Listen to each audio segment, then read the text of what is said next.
আজকে অফিস খোলার দ্বিতীয় দিন। আমার ভিডিওটি ভালো লাগলে সাবস্ক্রাইব ও শেয়ার করিবেন ও লাইক করে সবার কাছে পৌঁছাইয়া দিবেন। আজকে অফিস খোলার দ্বিতীয় দিন। বাংলাদেশের সমস্ত শ্রমিকদের জানাই আন্তরিক অভিনন্দন ও শুভেচ্ছা। বাংলাদেশের প্রতিটি মানুষ দোয়া করবেন ইরানের জন্য। ইরানের যেই দুরবস্থা, আমেরিকা এবং ইসরায়েলকে যেন পতন হয়, এই জন্য সবাই প্রাণ খুলে আল্লাহর কাছে দোয়া করবেন।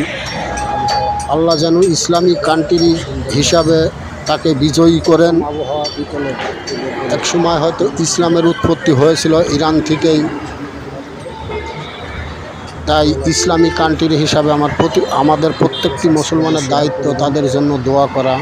এবং আমার ভিডিওটি ভালো লাগলে সাবস্ক্রাইব ও শেয়ার করিবেন। আমরা এক মুসলমান অন্য মুসলমানের জন্য তো দোয়া করতেই পারি, এটা আমাদের নৈতিক দায়িত্ব। এবং বিকেলের দৃশ্য দিয়ে একটি ভিডিও করলাম, ভালো লাগবে ইনশাল্লাহ।